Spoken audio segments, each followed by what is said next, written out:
Hello students, welcome back to our channel Ignite classes. कैसे हो आप सब? आई होप आप सब ठीक होगे और प्रैक्टिस कर रहे होगे अपने क्वेश्चंस को, है ना? आज हम लोग देखने वाले हैं एक नया chapter, that is biodiversity and it's conservation. इसमें जितने भी पीवाईक्यूज है वो सारी चीजें हम लोग देखेंगे, कैसे उनको आंसर करना है और किन किन पॉइंट्स में हाईलाइट करना है, ये सारी चीजें हम लोग यहाँ पर देखने वाले हैं। चलो लेट्स गेट स्टार्टेड। पहला क्वेश्चन हमारा आता है ऑब्जेक्टिव क्वेश्चंस में है। ऑब्जेक्टिव क्वेश्चन 1 मार्क्स कैरी करता है। इसमें आपका पहला क्वेश्चन है, red data book was created by. Red data book किसने क्रिएट किया है? तो पहले तो बात आती है रेड डेटा बुक है क्या, या रेड डेटा लिस्ट है क्या? ये जो रेड लिस्ट या रेड डेटा बुक जो होता है, ये एक ऐसा लिस्ट है, एक ऐसी बुक है जो कि हर बार IUCN नाम का एक ऑर्गेनाइजेशन निकालता है, जिसमें दुनिया भर में जितने भी ऑर्गेनिज्म एक्सटिंक्ट हो चुके हैं, जो एंडेंजर्ड है, एक्सटिंक्ट होने वाले हैं, जो वनरेबल है या जिनको प्रोटेक्शन की जरूरत है, कंजर्वेशन की जरूरत है, उन सभी का एक प्रॉपर लिस्ट रहता है। ये सारी बातें कौन लिखता है? IUCN ने रेड डेटा बुक में या रेड डेटा लिस्ट में दी है। तो यहाँ पर ऑप्शन हमारा कौन सा सही हो जाएगा? जल्दी से बताएंगे। यहाँ पर ऑप्शन विल बी, कौन सा ऑप्शन करेक्ट है? IUCN। IUCN मतलब यहाँ पर IUCN ही क्या बनाता है? रेड डेटा बुक बनाता है। नेक्स्ट क्वेश्चन पे आते हैं हम लोग। Next question, tiger is not found in which of these national parks? In national park में से किस में टाइगर नहीं मिलता है? मतलब टाइगर को वहां कंजर्व नहीं किया जा रहा है। तो आपको यहाँ पर 4 नेशनल पार्क्स के नाम दिए गए हैं, जिनमें से आपको बताना है कि किस में टाइगर मिलते हैं और किस में नहीं मिलते। तो आप यहाँ पे खुद ही देखो, Jim Corbett national park tiger reserve बनाया गया था, गिर नेशनल पार्क भी टाइगर रिजर्व है, गिर में और क्या है? एशियाटिक एलिफेंट्स भी होते हैं, है ना? यहाँ पर सुंदरबंस जो है वो तो प्रॉपर रॉयल बंगाल टाइगर्स और बंगाल टाइगर्स के लिए फेमस है। तो यहाँ पर बचा क्या हमारे पास? हमारे पास बचा रैंथम बोर जो है बच्चे, ये है जो टाइगर्स के लिए नहीं बनाया, यहाँ पर ये बर्ड्स के लिए बनाया गया है। तो ऑप्शन कौन सा सही हो जाएगा हमारा? रैंथम बोर। नेक्स्ट क्वेश्चन पे आते हैं। Next question, how many ecological hotspots are found in India? हमारे इंडिया में कितने इकोलॉजिकल हॉटस्पॉट्स है? अगर देखा जाए पूरे वर्ल्ड में 34 हॉटस्पॉट्स है अकॉर्डिंग टू NCERT, और अकॉर्डिंग टू NCERT ही इंडिया में जो है वो 3 हॉटस्पॉट्स होते हैं। कौन कौन से हॉटस्पॉट्स होते हैं इंडिया में? तो इंडिया में 3 हॉटस्पॉट्स है। पहला है वेस्टर्न घाट्स, दूसरा हमारे पास आता है हिमालयास,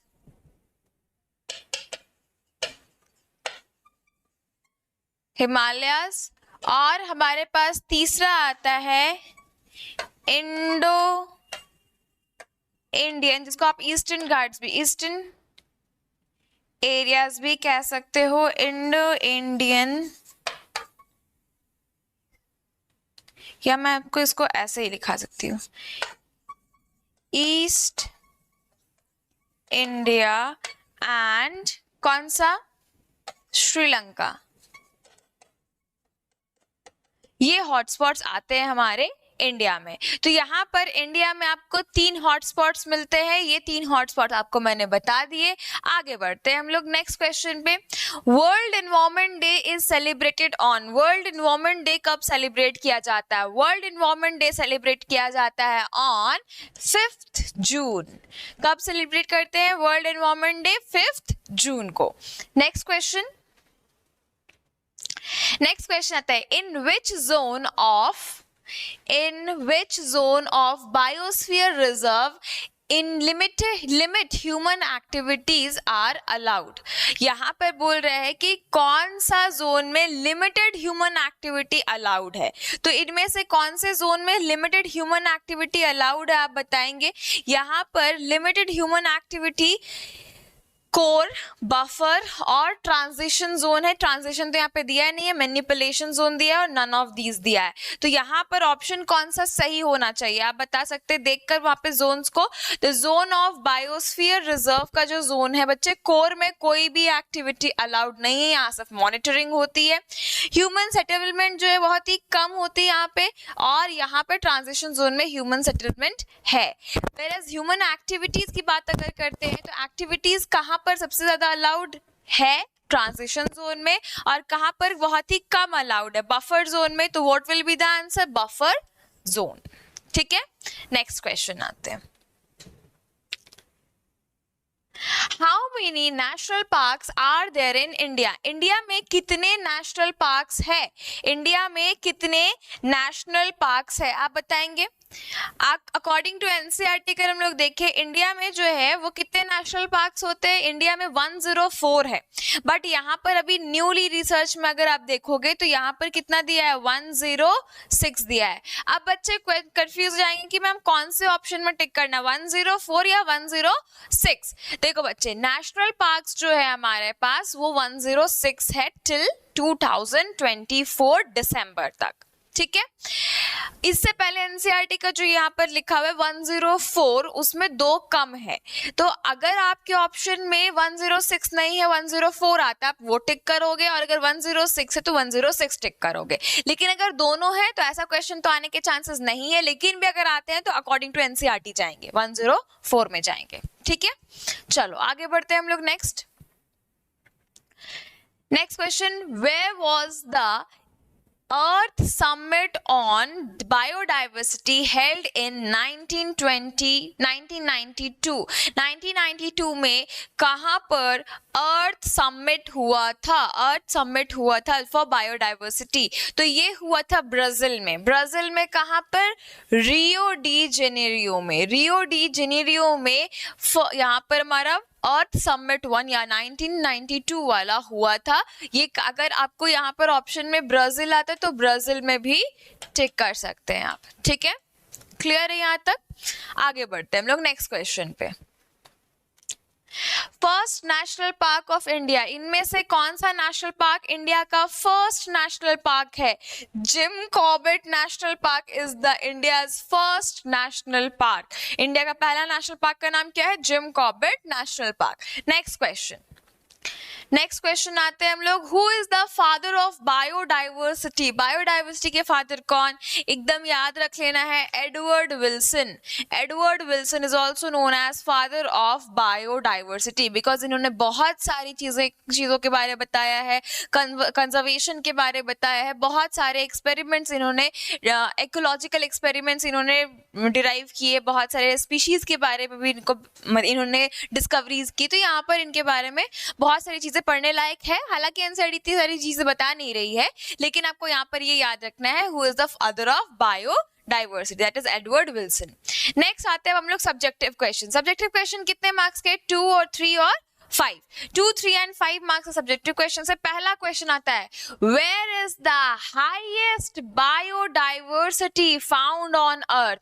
अर्थ में कितना बायोडाइवर्सिटी, सबसे ज्यादा बायोडाइवर्सिटी कहां पर है?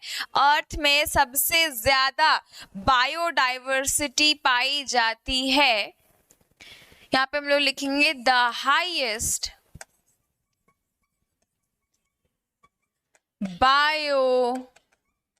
biodiversity found, the highest biodiversity on earth is found in, कहाँ पाई जाती है बच्चे बताएंगे आप लोग? फाउंड इन Amazon या आप Amazonian rainforest of South America। South America की Amazonian rainforest में पाई जाती है सबसे ज्यादा बायोडाइवर्सिटी? अगर यहाँ पर देखा जाएगा तो कितनी सारी बायोडाइवर्सिटी प्रेजेंट होगी, तो यहाँ पर अराउंड 1,20,000 स्पीशीज होती है इनवर्टिब्रेट्स की, और क्या है 40,000 स्पीशीज है प्लांट्स की, 40,000 हो गए, 3,000 स्पीशीज है फिश, 1200 यहाँ पे प्रेजेंट है ऑर्गेनिजम्स में। अगर देखा जाए तो इंसेक्ट्स की, और यहाँ पर 423 मैमल्स, ये सारी हमारे पास क्या होती है, वहां पर पाई जाती है इतने सारे species, not insects, there is birds है यहाँ पे, बिकॉज इंसेक्ट्स तो हम लोगों ने लिख लिया है, ये है बर्ड्स। इतने सारे स्पीशीज वहां पर पाए जाते हैं अमेज़ोनियन रेन फॉरेस्ट में। तो यहाँ पर आपको ये मेंशन करना जरूर है, बिकॉज ये 2 मार्क्स का क्वेश्चन है, और क्योंकि ये चैप्टर जो है बच्चे, ये चैप्टर में ज्यादातर डेटा दिया हुआ है, डेटा बेस्ड ही चैप्टर है, तो डेटा बेस्ड चैप्टर को डेटा याद रखना पड़ेगा। तो ये हमारा आंसर हो जाता है, स्क्रीनशॉट ले लो फटाफट, हम लोग हटाएंगे इसको। चलो आगे बढ़ते हैं हम लोग नेक्स्ट क्वेश्चन पे। Name 2 zoological parks of India. देखो इंडिया में कितने सारे, बहुत सारे, अराउंड बहुत सारे ही जूलॉजिकल पार्क्स है, around 400 something zoological parks India में प्रेजेंट है। तो इनमें से आपको कोई भी 2 जूलॉजिकल पार्क्स के नाम लिखने हैं, जो ज्यादा फेमस है, जो सबसे बड़ा जूलॉजिकल पार्क है, that is Nehru zoological park. यहाँ पर आपको दिखा हुआ होगा, है ना, नेहरू जूलॉजिकल पार्क हैदराबाद में सबसे बड़ा हमारा जूलॉजिकल पार्क है इंडिया का।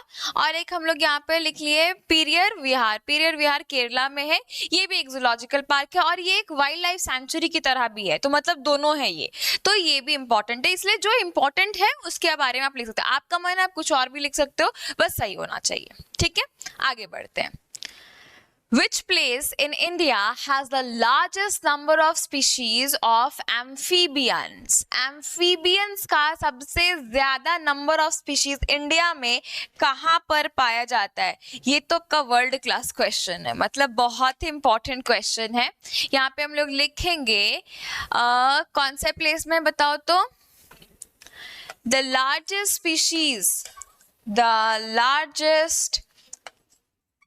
species of amphibians are found in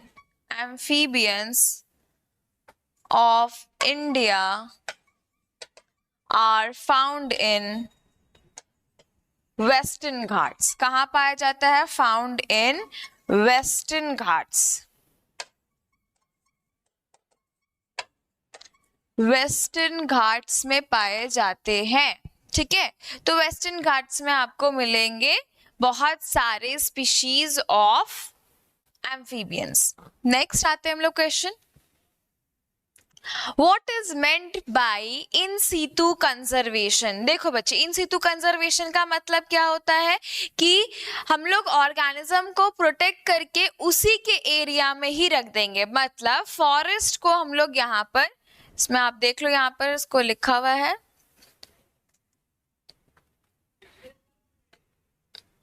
यहाँ पर देखेंगे हम लोग, इसमें क्या होता है, यहाँ पर एक्चुअल में एक पूरा फॉरेस्ट है। इस फॉरेस्ट में ही जो भी ऑर्गेनिज्म है उसको वहीं पर ही इसके आजू बाजू में बाउंड्री कर दी जाती है और इसको प्रोटेक्ट करके रख दिया जाता है। यहाँ पर ऑर्गेनिजम्स आना जाना कर सकते हैं, ह्यूमन एक्टिविटीज हो सकती है, बट यहाँ पर ये सब के सब अंडर कंट्रोल्ड होते हैं bye forest officers, forest department. और ये जो है ये यहाँ पर एनिमल्स को प्रोटेक्ट करके रख रहे हैं, मतलब उसको उसी के घर में ही प्रोटेक्शन प्रोवाइड की जा रही है। ठीक है, मतलब उसी के घर में, कहीं उसको यहाँ से निकाल नहीं रहे, उसके हैबिटेट से अलग नहीं कर रहे, उसको उसी के हैबिटेट में रखकर वहां पर क्या कहते हैं, प्रोटेक्ट कर रहे हैं। अब आते हैं यहाँ पर इसमें क्या क्या लिखा है, हेडिंग डालेंगे। सबसे पहले हम लोग हेडिंग डालने के बाद हेडिंग को अंडरलाइन करना काफी ज्यादा जरूरी है। और इसके बाद फिर हम लोग यहाँ पे क्या लिखेंगे, यहाँ पर हम लोगों ने लिखा है इसका डेफिनेशन। ओहो, definition क्या है, it is a type of conservation in which organisms are protected in their habitat। तो protected in their natural habitat, उनके natural habitat में ही हम लोग उसको protect करके रख रहे हैं और पूरे एंटायर इकोसिस्टम को ही प्रोटेक्शन प्रोवाइड कर रहे हैं। इसमें क्या क्या आ जाता है, नेशनल पार्क्स हो जाएंगे, wild life sanctuaries, biosphere reserve, hotspots, इसको मैं यहाँ पर ऐसे कर देती हूँ, ये बायोस्फीयर रिजर्व्स, हॉटस्पॉट्स और सैक्रेड फॉरेस्ट एक्सेट्रा। तो ये सारी चीजें इंक्लूड होती है। क्लियर है यहाँ तक? तो ये हमारा एग्जाम्पल हो जाता है इन सीटू कंजर्वेशन के। आप यहाँ पर स्क्रीनशॉट ले लो इसका, क्योंकि 2 मार्क्स का तो और एग्जाम्पल नहीं लिखे हैं। चलो स्क्रीनशॉट ले लिया, आगे बढ़ते हैं। नेक्स्ट आते हैं हम लोग। नेक्स्ट हमारे पास आता है question, which forest is known as lungs of earth. कौन सा फॉरेस्ट लंग्स ऑफ अर्थ के नाम से जाना जाता है, बताएंगे आप?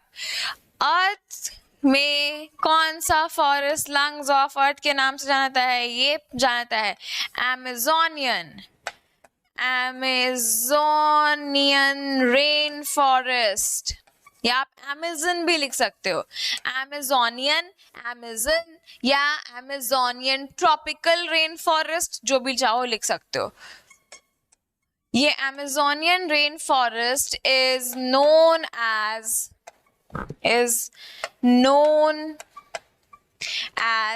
Lungs of earth.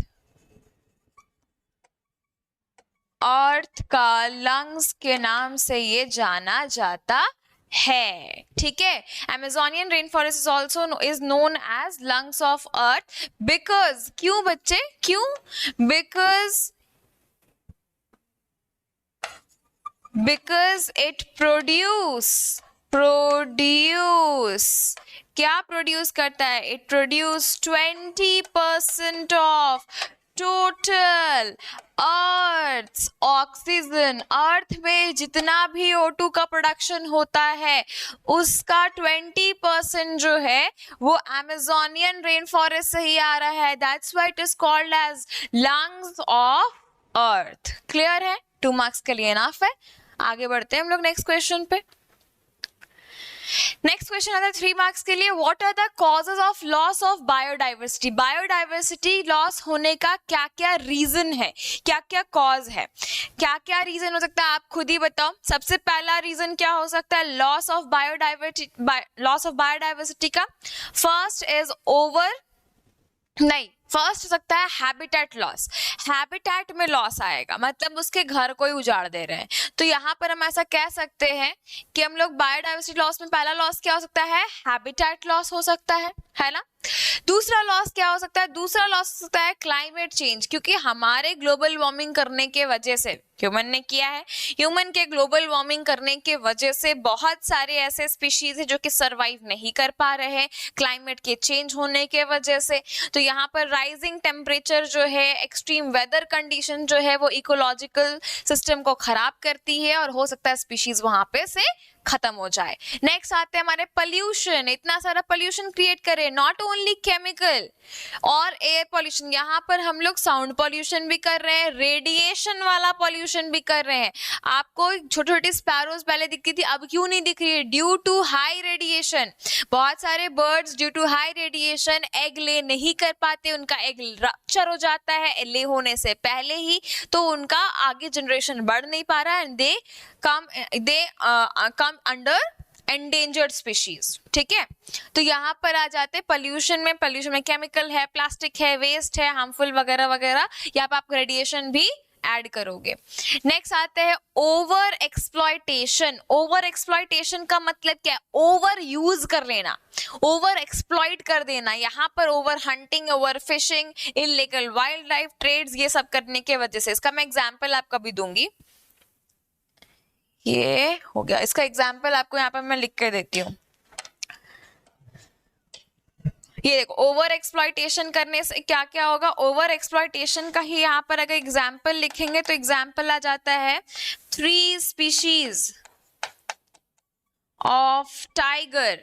टाइगर की 3 स्पीशीज इसी वजह से खत्म हुई है, कैस्पियन, बैलियन और जावियन, ये 3 स्पीशीज इससे खत्म हुई। और क्या होगा, सेटलर्स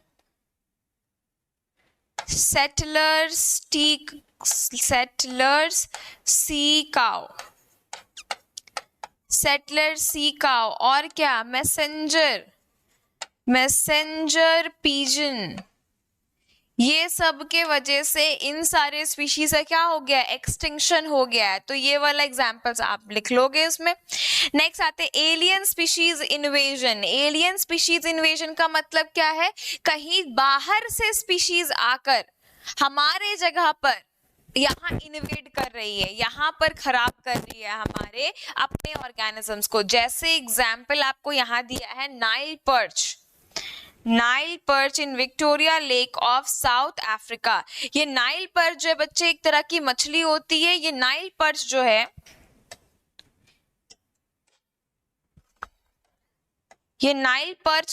एक्चुअली नाइल पर्च क्या करे, नाइल पर्च जो होते हैं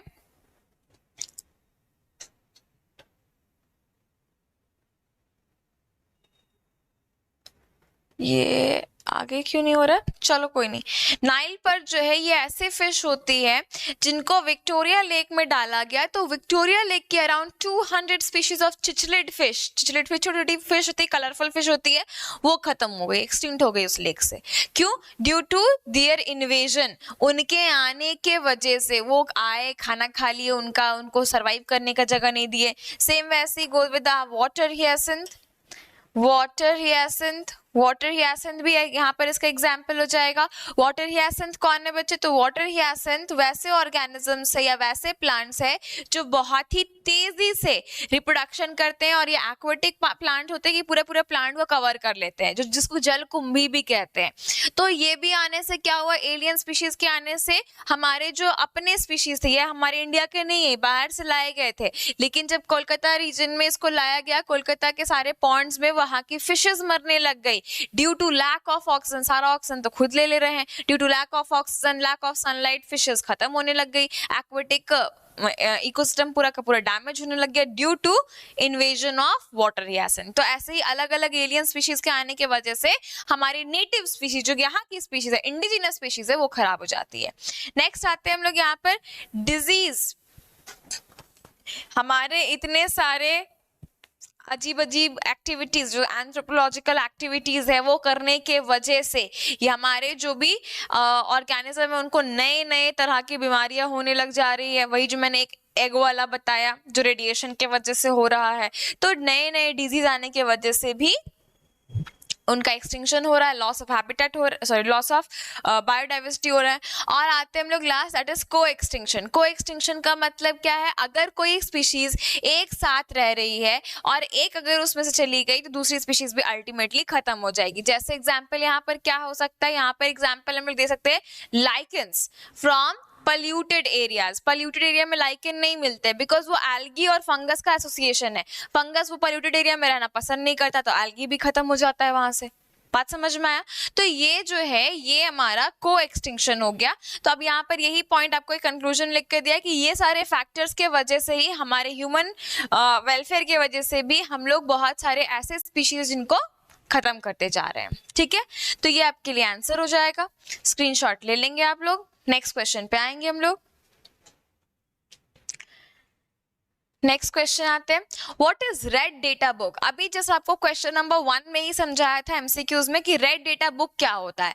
रेड डेटा बुक एक ऐसी बुक है, एक ऐसी लिस्ट है जहां पर क्या किया जा रहा है, हम लोग बहुत सारे ऑर्गेनिज्म जो एक्सटिंक्ट हो चुके हैं, जो एक्सटिंक्ट होने के कगार पे, एंडेंजर्ड स्पीशीज है, जो कि वनरेबल है, मतलब उनका पॉपुलेशन थोड़े खतरे में है, जो रिप्रोडक्शन करके अपना नंबर नहीं बढ़ा पा रहा है, तो इस तरह के ऑर्गेनिजम्स को लो रिस्क, हाई रिस्क, ऐसे ऑर्गेनिज्म ऑर्गेनिजम्स को हम लोग यहाँ पर लिखते हैं, हम लोग नहीं IUCN लिखता है, ठीक है। तो यहाँ पर हम लोग देखते हैं रेड डेटा बुक में क्या है। रेड डेटा बुक जो है ये रिकॉर्ड है किसका, एंडेंजर्ड और थ्रेटेंड स्पीशीज का, क्या चीज का, प्लांट, एनिमल्स, फंगस, ये सब का एक्सेट्रा है। It list species at risk of extinction due to factors like habitat loss, pollution, over exploitation, ये सब की वजह से जो भी हो रहा है उनका लिस्ट होता है। ये जो है ये कौन करता है, ऑर्गेनाइजेशन कौन कंट्रोल कर रहा है, IUCN मतलब Indian international union of conservation of nature. तो इनमें क्या क्या कैटेगरीज बनाई गई है, देखो पहला है एक्सटिंक्ट कैटेगरी जो कि अब खत्म हो चुके हैं, नो नोन इंडिविजुअल लेफ्ट मतलब एक भी इंडिविजुअल इसका नहीं रहा। दूसरा आते हैं एंडेंजर्ड, एंडेंजर्ड में क्या है, वेरी हाई रिस्क में है ऑफ एक्सटिंक्शन मतलब वो खत्म होने वाले ही है। नेक्स्ट आते हैं वनरेबल, वनरेबल स्पीशीज ऐसे स्पीशीज होते हैं जो कि हाई रिस्क में है एक्सटिंक्शन के, लेकिन अभी टाइम है, फ्यूचर टाइम हो सकता है। आते हैं नियर थ्रेटन, नियर थ्रेटन का मतलब ऐसे स्पीशीज जो कि बहुत ही जल्दी ही एंडेंजर्ड में हो जाएंगे, अभी है नहीं एंडेंजर्ड में, अभी इनफ है पॉपुलेशन, लेकिन हो जाएंगे काफी दिनों में। तो ये जो हमारे पास आते हैं ये सारे के सारे हमारे पास क्या दिए, रेड डेटा बुक में इन सबका लिस्ट है। और भी होता है आपका यहाँ पर लो रिस्क, हाई रिस्क वाला, फिर ये सारे स्पीशीज भी पाए जाते हैं, नो डेटा वगैरह वगैरह, ये सब आपको मैंने नोट्स में लिखाया है, उसको रेफर करेंगे। 3 मार्क्स के लिए it will be the sufficient. Next आते हैं हम लोग क्वेश्चन। नेक्स्ट क्वेश्चन है what is biosphere reserve, mention the zonation of it. Biosphere reserve क्या होता है, इसके जोनेशन के बारे में बताओ। अभी मैंने आपको एक बायोस्फीयर रिजर्व दिखाया था, क्वेश्चन हमारा जब MCQs में पढ़ रहे थे। बायोस्फीयर रिजर्व वैसा एरिया है या वैसा फॉरेस्ट एरिया है जहां पर प्रोटेक्टेड एरिया है, प्रोटेक्शन प्रोवाइड किया हुआ है और उसको 3 जोन से बांटा गया, ट्रांजिशन, बफर और कोर रीजन पे। इन तीनों रीजन्स में ह्यूमन एक्टिविटी सिर्फ ट्रांजिशन में प्रॉपरली अलाउड है और उसके बाद कोर में तो कुछ भी अलाउड नहीं, सिर्फ मॉनिटरिंग अलाउड है, मतलब सिर्फ चेकिंग वगैरह अलाउड है और वहां पे कोई एक्टिविटी अलाउड नहीं। बफर रीजन में पढ़ाई लिखाई करने के लिए जा सकते हैं, मतलब रिसर्च वगैरह के लिए जाया जा सकता है, बट और किसी चीज में यहाँ पर अलाउड नहीं होता है। तो ये बायोस्फीयर रिजर्व हो गए, इसमें पॉइंट आपका यहाँ पे पहला यही आएगा। बायोस्फीयर रिजर्व क्या है, प्रोटेक्टेड एरिया है जिसमें इन सीटू कंजर्वेशन कर रहे हैं हम लोग बायोडाइवर्सिटी का। ये क्या है, सस्टेनेबल डेवलपमेंट के तरह पर यूज करते हैं, साइंटिफिक रिसर्च के तौर पे यूज किया जाता है। इसमें बहुत सारे अलग अलग इकोसिस्टम्स है जैसे कि फॉरेस्ट, ग्रासलैंड, वेटलैंड्स, ये सब अलग अलग है। ये कौन बनाता है, किसने बनाया, यूनेस्को ने बनाया है। यूनेस्को ने बनाया। क्या क्या जोन्स है यहाँ पर, पहला आता है हम सबसे अंदर वाला कोर जोन। कोर जोन जो है ये प्रोटेक्टेड एरिया है जहां पर ह्यूमन एक्टिविटी जो है वो मिनिमल है या नॉट अलाउड है। यहाँ पर आते हैं next buffer zone. Buffer zone जो है ये सराउंडेड कोर एरिया, कोर को सराउंड किया हुआ एरिया है, यहाँ पर लिमिटेड ह्यूमन एक्टिविटीज अलाउड होती है। नेक्स्ट आते हैं ट्रांजिशन जोन जहां पर आउटर मोस्ट एरिया है, ह्यूमन एक्टिविटीज प्रॉपर्ली अलाउड है, एग्रीकल्चर वगैरह वगैरह सब कुछ कर सकते हैं। लिमिटेड बफर में हम लोगों ने वहां पर टिक भी किया था बफर रीजन पे। अब यहाँ पर इसका एक आपको दे दिया है कंक्लूजन। देखो बच्चे कंक्लूजन लिखना कभी नहीं भूलना, क्यों, क्योंकि वो थोड़ा अच्छा इंप्रेशन बनाता है आपके आंसर शीट का। और उससे पहले हम लोग क्या करते हैं, अंडरलाइन भी करते हैं, है ना। तो बायोस्फीयर रिजर्व को हम लोग अंडरलाइन कर लेते हैं, बायोस्फीयर रिजर्व अंडरलाइन हो जाएगा हमारा। दूसरा हमारा यहाँ पे क्या होगा कि ये है एक इन सीटू कंजर्वेशन है ना, जिसमें यहाँ पर क्या क्या जोन्स है। यहाँ पे पहला जोन है कोर जोन, पहला जोन है कोर, दूसरा है बफर और तीसरा है ट्रांजिशन जोन, है ना। ये 3 अलग अलग जोन्स हैं। अब यहाँ पर आपको क्या क्या यहाँ पर अंडरलाइन करना है कि ये प्रोटेक्टेड एरिया है जहां पर ह्यूमन एक्टिविटी बिल्कुल मिनिमल है और अलाउड नहीं होती है। और डायग्राम बनाना बिल्कुल ना भूले। सबसे अंदर का रीजन क्या है बच्चे, कोर रीजन है, उसके बाहर वाला रीजन क्या है, बफर, और उसके भी बाहर वाला रीजन है हमारे पास ट्रांजिशन। ठीक है, ट्रांजिशन जोन है, यहां पर आपको ये मेंशन करना है, transition zone, next buffer zone and last is core zone. ठीक है, तो ये अलग अलग जोन्स है आपके लिए, और यहाँ पर ह्यूमन एक्टिविटीज अलाउड नहीं है। आप चाहो तो वैसे जो डायग्राम वहां बना हुआ था वो आप बना सकते हो कि रिसर्च के लिए अलाउड है, रिसर्च, ह्यूमन सेटलमेंट्स, बहुत ही मिनिमल ह्यूमन सेटलमेंट्स है, एक्टिविटीज, और यहाँ पर मॉनिटरिंग,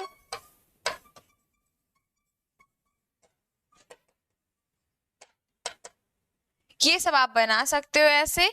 टूरिस्ट वगैरह भी आप ट्रॉली बना दो टूरिस्ट के लिए, ये बन गई ट्रॉली फॉर टूरिस्ट। ये सब आप यहाँ पर बना सकते हो कि कहाँ कहाँ पर क्या क्या चीजें अलाउड है। तो आप यहाँ पे देख सकते हो कि कोर में क्या अलाउड है, कोर में सिर्फ मॉनिटरिंग अलाउड है और कुछ भी नहीं। फिर आप यहाँ पे रिसर्च वगैरह कर सकते हो और थोड़ी बहुत ह्यूमन सेटलमेंट अलाउड होती है। यहाँ पर ह्यूमन सेटलमेंट अलाउड है, प्रॉपर ह्यूमन सेटलमेंट अलाउड है, यहाँ पर भी ह्यूमन सेटलमेंट अलाउड है, मतलब ट्रांजिशन एरिया में ह्यूमन सेटलमेंट अलाउड है। एग्रीकल्चर वगैरह हो सकता है, ह्यूमन एक्टिविटीज अलाउड होती है। टूरिस्ट जगह भी, यहाँ पे टूरिस्ट भी आ सकते हैं और कहीं टूरिस्ट वूरिस्ट नहीं जा सकते। यहाँ पे रिसर्च एक्टिविटीज भी है, ठीक है। तो ऐसे आप जोन्स बनाकर उसमें डायग्राम बना सकते हो। ये आपका फुल आंसर हो जाता है किसका, biodiversity and it's conservation, sorry biosphere reserve and it's zonation. हो गया, आगे बढ़ते हैं हम लोग नेक्स्ट क्वेश्चन पे। नेम द अनलेबल्ड एरिया, इनमें से अनलेबल्ड एरिया कौन कौन से हैं, बताएंगे आप लोग कौन सा अनलेबल्ड एरिया होगा। तो यहाँ पर आप देखो, ये एनसीईआरटी का ही डायग्राम है, वहीं से लाया गया है ये डायग्राम। ये अनलेबल्ड एरिया में ए क्या है, तो ए विल बी इंसेक्ट्स, सबसे ज्यादा इंसेक्ट्स पाए जाते हैं। बी क्या होगा, पहले तो यहाँ पे अदर एनिमल्स है, बी क्या होगा बच्चे, बी विल बी मुलस्का, ठीक है, क्लियर है आपको।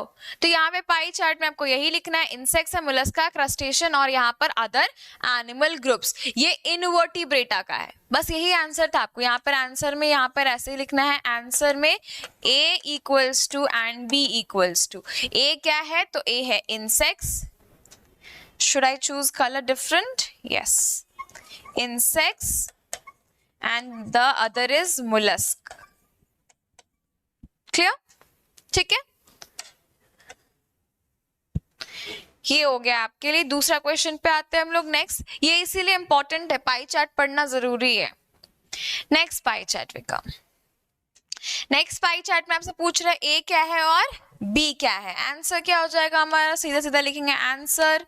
आंसर ए क्या है, आंसर ए है हमारे पास fish, fish. And answer B क्या है, आंसर बी है हमारा क्या होगा, मैमल्स है, बर्ड्स है, रेप्टाइल्स, तो ऑब्वियस सी बात है एम्फीबियन, एम्फीबियंस, ठीक है। तो ये वर्टिब्रेटा का था, वर्टिब्रेटा का था, वो लिख दिया हम लोगों ने। Next question we come, next question है, name the unlabelled area A and B of the pie chart representing plant biodiversity. Plant biodiversity A क्या है और बी क्या है, ये पूछ रहा है। तो आंसर यहाँ पर हम लोग आते हैं, आंसर में answer will be A equals to fungi. यहाँ पे कैपिटल ए, बच्चे ध्यान देके लिखेंगे कि आंसर क्वेश्चन में कौन सा वर्ड या कौन सा नंबरिंग है, नंबरिंग में ध्यान देंगे। फर्स्ट है fungi and the B region is angiosperms, ठीक है, एंजियोस्पर्म्स या फ्लावरिंग प्लांट्स हो जाएंगे। तो ये आपका लेबलिंग हो जाता है, क्लियर। आगे बढ़ते हैं हम लोग, नेक्स्ट क्वेश्चन आते हैं हम लोग 5 मार्क्स के लिए। ये क्वेश्चन सबसे ज्यादा पूछा गया क्वेश्चन है अराउंड, यहाँ पे पूछ रहा है क्या कि what is biodiversity, what are the different types of biodiversity, why do we need to conserve biodiversity या why do we need to conserve it. Biodiversity क्या है, एक पर्टिकुलर एरिया में कितने सारे लिविंग ऑर्गेनिज्म की स्पीशीज रहती है, at a particular time period वो उस जगह की बायोडाइवर्सिटी हो जाएगी। तो हमारे यहाँ पे पहला आंसर क्या हो जाएगा, biodiversity refers to the variety and the variety of life variety, यहाँ पे species and variety of life on earth including different species of plants, animals, fungi, microorganisms as well as the ecosystem they form and the genetic differences within the species. It is essential for maintaining the balance of ecosystem and supporting human life. ठीक है, ये आपका definition है. बहुत सुंदर सा, अच्छे से, सिंपल सा डेफिनेशन मैंने लिखा है. ये इजी डेफिनेशन है, ये याद कर लेंगे आप लोग.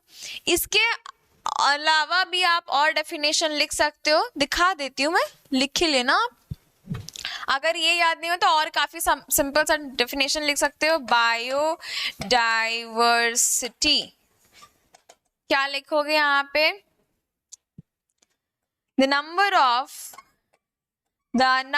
of species found on earth at a particular time known as biodiversity, is known as its biodiversity कर देते, its biodiversity. क्लियर है? तो ये हो गया हमारा एक अल्टरनेटिव, जो अगर आपको बहुत ही बड़ा लग रहा है ये, तो आप ये छोटा वाला याद कर सकते हो. ठीक है, अब आते हैं हम लोग इसके बाद नेक्स्ट पूछ रहा है कितने टाइप्स ऑफ बायोडाइवर्सिटी प्रेजेंट है अर्थ में. तो यहाँ पर बायोडाइवर्सिटी कितने तरह की होती है. तो यहाँ पर बायोडाइवर्सिटी के टाइप्स अगर देखिए तो 3 टाइप्स होता है. पहला आता है हमारा स्पीशीज डाइवर्सिटी. स्पीशीज बायोडाइवर्सिटी का मतलब होता है वैसी डाइवर्सिटी जो कि स्पीशीज के अकॉर्डिंग काउंट कर रहे हैं, मतलब वेराइटी ऑफ डिफरेंट स्पीशीज, कितने तरह के स्पीशीज पाए जा रहे हैं एक पर्टिकुलर एरिया पे at a particular time period, उसको बोलते हैं स्पीशीज बायोडाइवर्सिटी. जैसे यहाँ पे बता रहे हैं एनिमल्स के, प्लांट्स के, अलग अलग माइक्रो ऑर्गेनिजम्स के. दूसरा आता है हम लोग जेनेटिक बायोडाइवर्सिटी. जेनेटिक बायोडाइवर्सिटी कहती है कि कितने सारे जेनेटिक मतलब जीन वाली बायोडाइवर्सिटी, कितने तरह के जीन्स है एक पर्टिकुलर बायोडाइवर्सिटी में. तो यहाँ पे वेरिएशन ऑफ जीन्स के बारे में देख रहे हैं इन अ स्पीशीज. एक ही स्पीशीज के अंदर कितने डिफरेंट वेराइटीज ऑफ जीन है, जैसे कि हमारे में ह्यूमंस में भी बहुत सारे अलग अलग टाइप्स ऑफ जीन्स प्रेजेंट होते हैं. तो ये कितने तरह के जीन्स एक पर्टिकुलर टाइप ऑफ स्पीशीज में, उसको बोलते हैं जीन डाइवर्सिटी.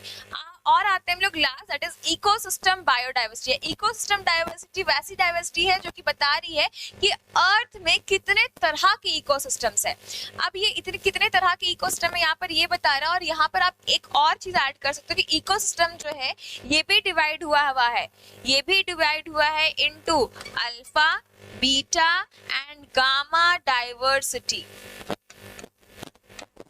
ये alpha, beta and gamma diversity में भी डिवाइडेड है. अल्फा डाइवर्सिटी मतलब एक इकोसिस्टम के बारे में, बीटा मतलब एक से ज्यादा इकोसिस्टम के बारे में, और गामा डाइवर्सिटी का मतलब होता है बहुत बड़ा इकोसिस्टम, जैसे कि ओशन इकोसिस्टम के बारे में. तो यहाँ पर one ecosystem, more than one and large ecosystem के बारे में होता है. तो ये डाइवर्सिटीज के डिफरेंट टाइप्स है बायोडाइवर्सिटी का. अब आते हैं हम लोग इसके बाद next, that is what why do we need to conserve it. क्यों इसको कंजर्व करना है. एनसीईआरटी में प्रॉपर इसके लिए अलग अलग लाइन से लिखा हुआ है. तो यहाँ पर हम लोगों ने एनसीईआरटी के ही लाइंस को पॉइंट वाइज बनाकर एकदम प्रॉपर आंसर लिखा है. Why do we need to conserve biodiversity. तो इम्पोर्टेंस टू कंजर्व बायोडाइवर्सिटी, क्यों इम्पोर्टेंट है बायोडाइवर्सिटी को कंजर्व करना. पहला आता है नैरो यूटिलिटेरियन, मतलब छोटे पैमाने पे. नैरो यूटिलिटेरियन मतलब छोटे पैमाने पे अगर देखेंगे तो बायोडाइवर्सिटी से हमें क्या क्या चीजें मिल रही है. टिम्बर मतलब लकड़ी, फिर फूड मिल रहा है. क्या क्या फूड मिल रहा है बच्चे, किस किस तरह का फूड मिल रहा है आपको. इसको हटा के एक ही बार लिखूंगा, किस किस तरह के फूड हमें मिल रहे हैं बता सकते हैं आप. तो फूड में हमारे पास यहाँ पे plant as well as animal based. Plant और एनिमल बेस्ड दोनों है, मतलब ये फूड चेन भी इकोसिस्टम को मेंटेन कर रहा है. इसका मतलब क्या, ये फूड चेन भी मेंटेन कर रहा है ना. नेक्स्ट आते हैं फायरवुड, लकड़ियां जलाने के लिए, मेडिसिन्स, ड्रग्स, ये सब चाहिए. इंडस्ट्रियल यूजेस, इंडस्ट्रीज के लिए भी बायोडाइवर्सिटी होनी बहुत जरूरी होती है, पता है कि नहीं. स्किन वगैरह से लेदर बनता है, फिर बहुत सारे प्लांट से पेपर बनता है, पल्प से उनका. तो अलग अलग चीजों के लिए अलग अलग चीजों की जरूरत है for industrial use. Next, aesthetic beauty of nature. Nature जो इतना खूबसूरत है, ये जो हम लोग घूमने फिरने जाते हैं, अच्छे अच्छे वाटरफॉल्स में जाते हैं, अच्छे अच्छे हम लोग यहाँ पे बहुत सारी वादियां देखने जाते हैं, क्यों देखने जाते हो? क्या जरूरत है जाने की? अभी बहुत लोग यहाँ पे विंटर सीजन में सबके सब न्यू ईयर मनाने कहाँ जाओगे? कहाँ जा रहे हो न्यू ईयर मनाने के लिए? सबके सब जाओगे शिमला, मनाली, गैंगटॉक। तो ये सब जगह क्यों जाते हैं? For the aesthetic beauty. अब ये एस्थेटिक ब्यूटी क्यों आ रहा है, कहाँ से आ रहा है? तो ऑब्वियसली बात है नेचर से। हम सबके सब उसको खत्म कर देंगे तो क्या बचेगा देखने के लिए? कुछ नहीं बचेगा फिर। तो ये सब चीजें जो है, ये एस्थेटिक ब्यूटी ऑफ नेचर भी मेंटेन कर रहा है, बायोडाइवर्सिटी को इसलिए भी कंजर्व करना है। तो ये सारी चीजें नैरो यूटिलिटेरियन, मतलब ये छोटे पैमाने पे थी। अब आते हैं हम लोग ब्रॉड यूटिलिटेरियन में, मतलब बड़े पैमाने पे। ठीक है, बड़े पैमाने पे क्या होगा? बड़े पैमाने में अगर देखे जाए तो ऑक्सीजन और कार्बन डाइऑक्साइड का बैलेंस बनाना। आपको मैंने यहीं पर अभी पढ़ाया कि अर्थ का 20% of O2 produced by Amazon forest से ही मिलता है। अराउंड कितना बता रहे? 20% of oxygen Amazon rain forest से मिल रहा है। इसका मतलब क्या है? बड़े पैमाने पे देखें तो ऑक्सीजन और कार्बन डाइऑक्साइड का भी बैलेंस बनाकर रख रहा है हमारा क्या? बायोडाइवर्सिटी। नेक्स्ट आता है pollination by insects and birds. अगर इंसेक्ट्स और बर्ड्स ही नहीं रहेंगे, पॉलिनेशन नहीं होगा तो प्लांट्स नहीं होंगे। बहुत बड़े पैमाने पे ये बात हो रही है। यहाँ पर आप लोग बहुत सारे ऐसे वीडियोस यूट्यूब में अगर देखते होगे तो आपने यहाँ पर देखा भी होगा कि किस तरह से हमारा अगर पूरा का पूरा वर्ल्ड में सारे के सारे हनी बीज अगर खत्म हो जाते हैं तो एक टाइम ऐसा आएगा कि सारे प्लांट्स भी खत्म हो जाएंगे, because honey bees are the major pollinators, pollination में हेल्प करते हैं। तो अगर वो चले गए तो पॉलिनेशन नहीं हो पाएगा, पॉलिनेशन नहीं हो पाएगा तो प्लांट के उतने ज्यादा स्पीशीज बन नहीं पाएंगे, उतने नई जनरेशन आ नहीं पाएंगे और अल्टीमेटली एक ना एक टाइम पर एक्सटिंक्ट हो जाएगा। तो इसीलिए यहाँ पे कह रहा है कि पॉलिनेशन में ये सब इंसेक्ट्स वगैरह हेल्प करते हैं, इनको बचा कर रखना है। नेक्स्ट आते हैं यहाँ पर prevent soil erosion. Soil erosion से बचाते हैं, लैंडस्केप्स होने से बचाते हैं, लैंडस्लाइड्स होने से बचाते हैं। कौन? तो यहाँ पर प्रिवेंट करते हैं प्लांट्स। ठीक है, आगे बढ़ते हैं हम लोग। यहाँ पे maintain the health of ecosystem. Producer, consumer, पढ़ा था आपने? प्रोड्यूसर, कंज्यूमर्स एंड डीकम्पोजर्स, ये सब के सब अगर नहीं रहेंगे,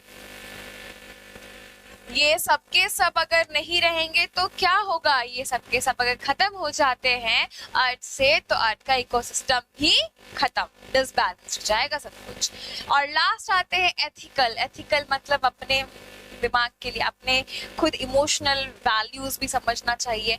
इमोशनल वैल्यूज में क्या क्या बातें आती है? यहाँ पे कह रहा है कि हर organism, every organism has their equal importance and intrinsic value on earth. सबका अपना एक पर्टिकुलर वैल्यू है, अपना एक अलग सा क्या कह सकते हैं, अलग सा मेजर वैल्यू रोल प्ले करता है, जिससे कि हम लोग यहाँ पे ये जान रहे हैं कि एथिकल इश्यूज जो है, ये एथिकल इश्यूज को भी ठीक करता है। आपने पढ़ा होगा बायो टेक्नोलॉजी में एथिकल इश्यूज, है ना? तो एथिकल इश्यूज बायो एथिक्स में आता है कि हमारे पूरे ऑर्गेनिज्म जो भी अर्थ है प्रेजेंट है, जो भी लिविंग है, उन सभी का अपना एक प्रॉपर रोल है, अपना एक एग्जिस्टेंस है, अपना एक इम्पोर्टेंस है, और आप कोई नहीं होते हो उससे ये अधिकार छीनने वाले कि आप वो आगे जाकर एक्सटिंक्ट ना हो, मतलब अपना जनरेशन को आगे बढ़ाए। तो यहाँ पर फ्यूचर जनरेशन के लिए they should be conserve. Clear है? अब यहाँ पे लास्ट में कंक्लूजन पॉइंट लिखा है आपके लिए, कंजर्विंग बायोडाइवर्सिटी इज क्रूशियल, बड़ा इंपॉर्टेंट चीज है, टू एंश्योर, ये जानने के, ये मतलब निश्चित करने के लिए, the well being of living organism, सारे लिविंग ऑर्गेनिज्म वेल बीइंग रहे, ह्यूमन को भी मिलाकर उनका हेल्थ ऑफ द प्लैनेट भी मेंटेन रहे। क्लियर है? तो ये हमारा आ जाता है इंपॉर्टेंस टू कंजर्व बायोडाइवर्सिटी। ये ले लो बच्चे पिक्चर, बिकॉज बड़े इंपॉर्टेंट है, काफी सुंदर सा आसान तरीके से लिखा है, इजी है याद करने के लिए। ले लिया? आगे बढ़ते हैं। नेक्स्ट क्वेश्चन आते हैं, describe ex situ conservation in detail. Ex situ conservation के बारे में थोड़ी सी बातें बताएं। यही बात आ रहा है, ठीक है। तो एक्स सीटू कंजर्वेशन क्या है आपको पता है, इन सीटू मतलब उसी के घर पे प्रोटेक्ट करना, एक्स सीटू मतलब कहीं और दूसरी जगह पर लाकर वहां पर प्रोटेक्ट करके रखना, उसको खाना पीना सब कुछ देना, रिप्रोडक्शन करवाना। तो एक्स सीटू कंजर्वेशन उसके नेचुरल हैबिटेट से बाहर होता है। नेचुरल हैबिटेट से बाहर होता है, क्या होता है यहाँ पर देखेंगे तो एक्स सीटू कंजर्वेशन में आपको यहाँ पर ये सारी चीजें लिख कर दी है कि एक्स सीटू कंजर्वेशन क्या है। ये एक तरह का कंजर्वेशन है जिसमें स्पीशीज को उसके नेचुरल हैबिटेट से बाहर निकालकर हम लोग यहाँ पे क्या करते हैं, कंजर्व करते हैं, मतलब प्रोटेक्ट करके रखते हैं। ये मेथड जो है यहाँ पे पॉसिबल यहाँ बोल रहा है कि ये मेथड जो है वो पॉसिबल है to conserve species in the wild. यहाँ पे वाइल्ड में नहीं कंजर्व कर रहे, क्या कर रहे हैं, उसको एक नेचुरल हैबिटेट, एक नया हैबिटेट दे रहे हैं, नॉट नेचुरल हैबिटेट, उनका एक नया हैबिटेट प्रोवाइड कर रहे हैं। इसमें क्या है, बहुत ही कम रिस्क होता है एक्सटिंक्शन के लिए। और यहाँ पर आते हैं कि ये जो है क्या क्या इंक्लूड करता है, इसको इंक्लूड करते हैं हम लोग जू, botanical garden, seed banks, gene banks वगैरह वगैरह। तो एग्जाम्पल्स आपको यहाँ पे दिया हुआ है। जू, जू क्या है बच्चे, जू जो है या जूलॉजिकल पार्क्स भी आप कहते हो, zoo is also called as zoological parks. Zoo को हम लोग क्या कह रहे हैं, जूलॉजिकल पार्क्स कह रहे हैं। इसमें क्या है, एंडेंजर्ड एनिमल्स को स्पेस दिया जाता है, उनको प्रिजर्व कंजर्व किया जाता है, एक कंट्रोल एनवायरनमेंट में रखा जाता है, उनको प्रॉपर देखभाल की जाती है, ब्रीडिंग करने में हेल्प करते हैं, रिसर्च करने में हेल्प किया जाता है कि क्यों जा रहे हैं। जैसे एग्जांपल है कि conservation of giant panda and white rhinoceros has been supported through breeding programmes in zoos. Clear है। अब आते हैं हम लोग नेक्स्ट एग्जाम्पल हमारे पास आता है, that is botanical garden. Botanical garden मतलब इसमें प्लांट को कंजर्व कर रहे हैं, नॉट प्रिजर्व, कंजर्व करके रख रहे हैं। प्लांट को कहीं और से लाया गया और यहाँ पर सेटलमेंट कराया गया। हमारे रांची में भी एक बोटानिकल गार्डन है ना, बायोडाइवर्सिटी पार्क लिखा है, बोटानिकल गार्डन है। वहां पर भी बहुत सारे अलग अलग जगह से, अलग अलग डेजर्ट से लेकर आया गया है कैक्टस, और यहाँ पर वहां रखा गया है ग्रीन हाउस में। तो आप जाकर देखोगे, ठीक है। तो ये बोटानिकल गार्डन जो है, ये बोटानिकल गार्डन्स में करते क्या है, हम लोग प्लांट्स को, उसके जो एंडेंजर्ड प्लांट्स है उसको उसकी जगह से लेकर आते हैं, एक अलग जगह पर लगाते हैं, उसको सारी चीजें प्रोवाइड की जाती है, सब कुछ प्रोवाइड करते हैं, प्रोटेक्शन प्रोवाइड करते हैं ताकि वो ग्रो करे। यहाँ पे एग्जाम्पल दिया आपका क्यू गार्डन इन यूके, काफी इंपॉर्टेंट है, क्यू गार्डन इन यूके, जो कि प्रिजर्व कर रहा है बहुत ही रेयर स्पीशीज ऑफ प्लांट्स को। Next seed bank. Seed banks क्या होते हैं, तो यहाँ पर हम लोग सीड को प्रिजर्व करते हैं।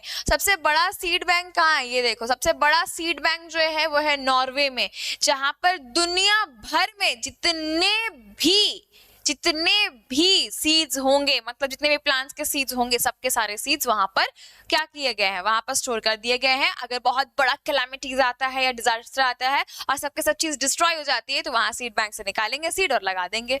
कितना दिमाग लगाता है नहीं इंसान, कि सब कुछ सब खत्म हो जाएगा, तुम बचे रहोगे वहां सीड निकालने के लिए, लेकिन भी किया गया है, ठीक है। तो यहाँ पर आपको यही बता रहे हैं कि सीड बैंक्स जो है वहां पर हम लोग सीड को प्रिजर्व करते हैं लिक्विड नाइट्रोजन में। तो यहाँ पर एग्जांपल आपको दिया है स्वेलबैंड ग्लोबल सीड वर्ल्ड, जो कि कहाँ है, नॉर्वे में। नॉर्वे कहाँ है, नॉर्थ में, नॉर्थ पोल की तरफ है, जहां पर सनलाइट बड़ा कम और ना के बराबर होती है। कहीं भी वहां तो सनलाइट है ही नहीं, आती ही नहीं है वहां पर, ठीक है। तो यहाँ पर सीड बैंक से नेक्स्ट आते हैं एक्वेरियम्स। एक्वेरियम्स भी हम लोग यहाँ पे इंक्लूड कर सकते हैं, कुछ बहुत बड़े बड़े एक्वेरियम, जैसे यहाँ पे दिया है आपको कैलिफोर्निया कॉन्डो। कैलिफोर्निया कॉन्डो जो है यहाँ पर बहुत बड़ा एक्वेरियम है, जहां पर हम लोग endangered marine species of fishes को वहां रखते हैं, ठीक है। फिर आते हैं हम लोग यहाँ पर, इसका कंक्लूजन क्या है, ex situ conservation helps ensure the survival of species. Ex situ conservation क्या करता है, जो स्पीशीज खत्म होने वाले कगार पे है उनको अब एक मतलब इंश्योर करता है, एक पक्का इरादा दिखाता है कि हाँ भाई तुमको कंजर्व करके रख लेंगे, हम ब्रीडिंग करा लेंगे और उसके बाद फिर वहां पे जंगल में वापस छोड़ दिया जाएगा। तो ये जो बेसिकली आपको देखने को मिल रहा है, ये एक्स सीटू कंजर्वेशन के वजह से ही होता है। समझ में आया? तो ये हम लोगों ने जो देखा, यहाँ तक हमारा सारा का सारा क्वेश्चन खत्म।